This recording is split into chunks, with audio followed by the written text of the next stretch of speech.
हाँ, अब कृपा हुई हम इसका आदर करें। जैसे आप सत्संग सुन रहे हैं, ये आप पर भगवान की कृपा है।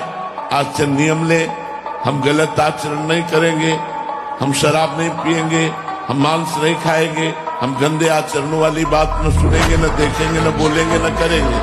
आज से आपका जीवन भगवत कृपा पात्र जीवन बन जाएगा।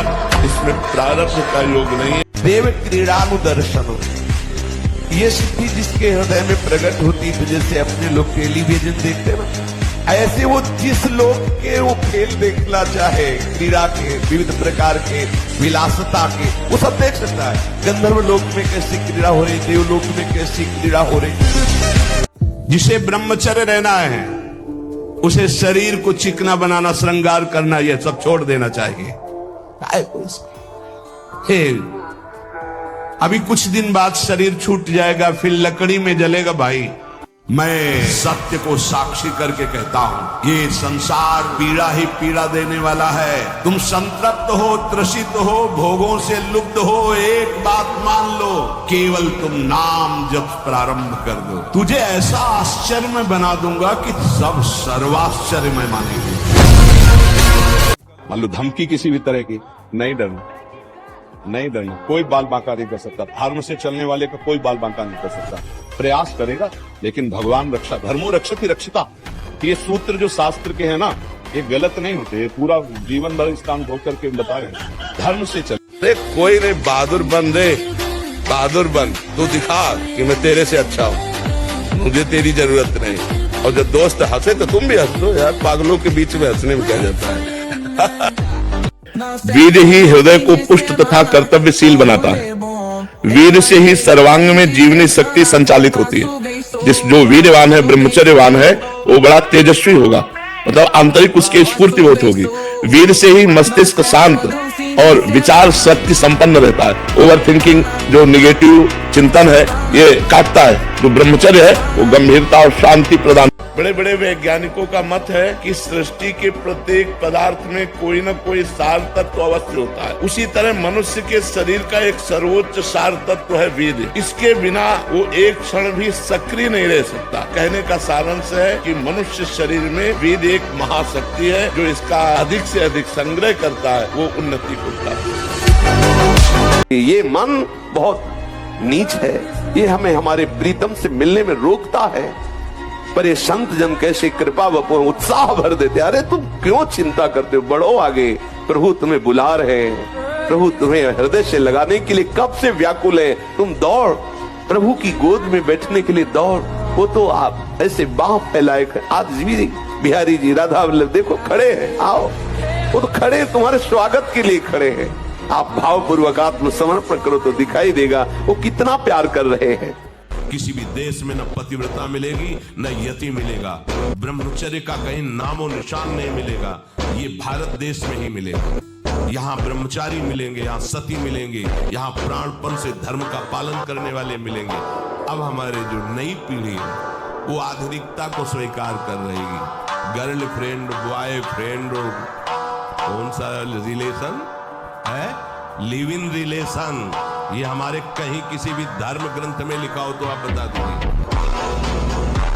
झुकना नहीं, टूटना नहीं, माया का कार्य है झुका देना, रौन देना और पश्चाताप मत करना।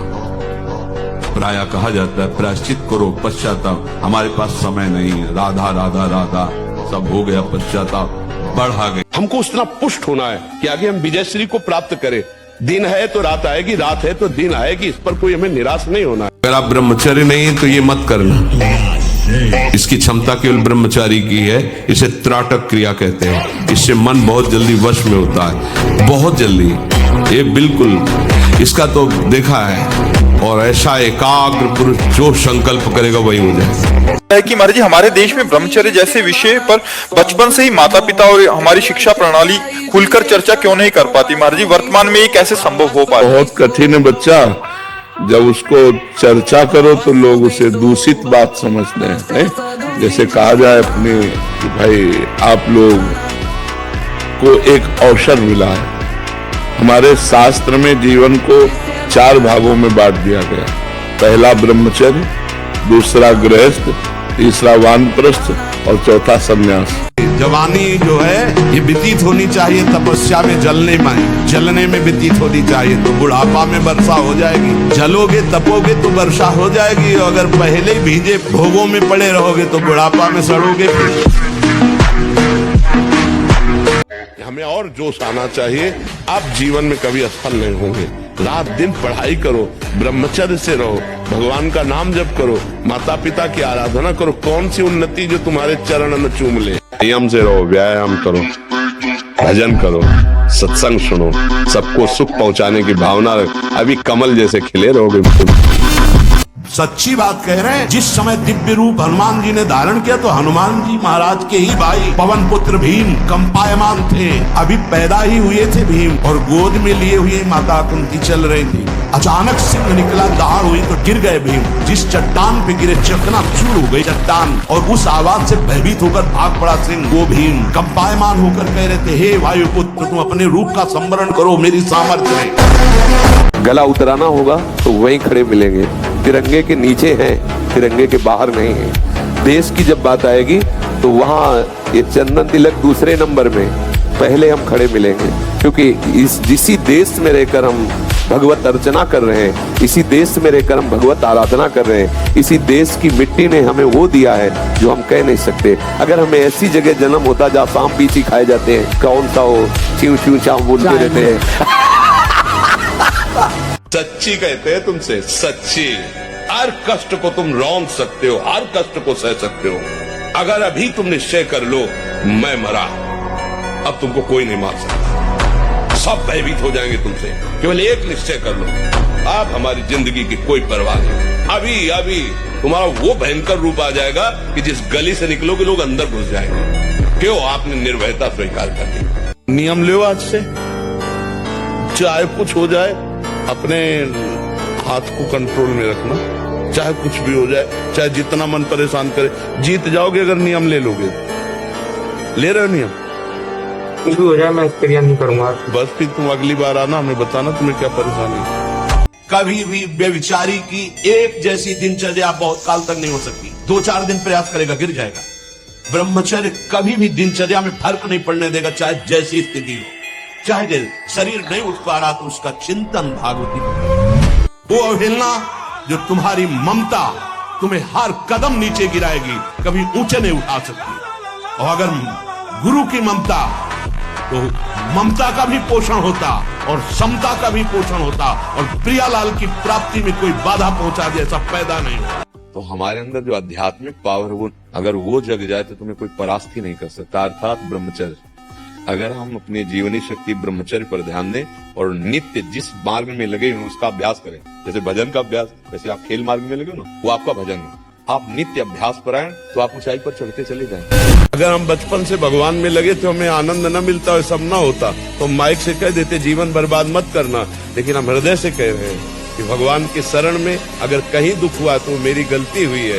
नहीं, सुख के सिवा, आनंद के सिवा, परमानंद के सिवा भगवान के मार्ग में जो हमें मिला वो और कुछ हर अद्भुत आनंद। सत्य और धर्म की राह पर चलना बहुमानो कांटों पे चलना है, और कांटों पे चलना है, पर दिखाई देता है जब चल पड़ोगे तो ये फूलों का राह है, ये फूलों का मार्ग है। जो अधर्म है वो कांटों का मार्ग है, पर अधर्म का मार्ग फूलों जैसा दिखाई देता है और धर्म का मार्ग कांटों जैसा दिखाई देता है, बड़ा कठिन दिखाई देता है। लेकिन जब चल पड़ोगे तो धर्मो रक्षते रक्षिता, धर्म तुम्हारी रक्षा करेगा और तुम्हें बलवान बनाएगा। जिंदा भूनोगे, क्योंकि जिंदा भून के खाया है। जैसे तुमने काटा है ना, ऐसे फटोगे रोड में, चिथड़े उड़ जाएंगे। काल कभी नहीं बख्शेगा। प्रार्थना मान लो तो मान लो, नहीं परिणाम आगे चल के देख लेना। इसी जन्म में तुम्हें समझ में आ जाएगा, इसी जन्म में अंतिम श्रेणी तक समझ में आ जाएगा। वही महान से महान हुआ है जिसने समय का आदर किया। ध्यान रखना, एक एक मिनट संभाल संभाल के खर्चा कीजिए। ये इतना कीमती है कि अगर तुम्हारा आखिरी मिनट है और तुम्हारे पास पूरी त्रिभुवन की संपत्ति हो तो आप दांव पे लगा दो कि 1 सेकंड और बढ़ा दिया जाए तो नहीं बढ़ेगा। एक जिद्दी स्वभाव होना चाहिए परमार्थ के पथिक का। भगवत कृपा से स्वभाव शुरू से जिद्दी रहा है। जो ठान लिया चाहे मर जाए पर वो हमें करना है। चाहे जितना कष्ट मिले, नहीं हमें चलना है, बस ऐसा जिद्दी स्वभाव रहा है। मृत्यु एक बार होनी है, 2 बार नहीं, सबकी होनी है। तुम्हारी कोई नई चीज नहीं, तो आ गई है, स्वागत करो। जब तक तुम्हारा काम पूरा ना हो जाए ब्रह्मचर्य से रहो, झूठ मत बोलना, मदिरा मत पीना, मांस मत खाना, और नाकाम हो जाए तो हमें बताना कि भारी से भारी विपत्ति का नाश करके भगवान श्री कृष्ण का आश्रय उसे ऊंचे उठा देगा, इस जगत की धरा से उठा देगा। निराश, हताश, उदास, ये सब इधर से नहीं, पूर्ण प्रसन्नता धारण करो, कोई तुम्हें परास्त नहीं कर सकता। ये मन की चालों पे मत फंसो। बोले बहुत जलाता है, उस समय देखो ना किसको जला रहा है, कौन जल रहा है, उस समय देखो तो साधना किस बात की कर रहे हो। और जब ब्रह्मचर्य, ऐसा कैसे हो सकता है? बल है ना, अध्यात्म बल, शारीरिक बल की बात नहीं कहते, ऐसा कैसे हो सकता है? यदि एक बार ऐसा हुआ तो 1000 बार मैं प्रयास करूंगा और इस पर विजय। वो मतलब जिद्दी स्वभाव, एक निष्ठा उसी से आती है, उसी से। पहले खेती जोतते थे ना किसान, एक पार वाला होता था और पूरे खेत को उसी से जोतला है, बलवान होते। 2 लीटर मठा और 8 रोटी पाए, बैल की जैसी ताकत। अगर बैल को नाक पकड़ के रोक ले तो वो वही खड़ा हो जाए।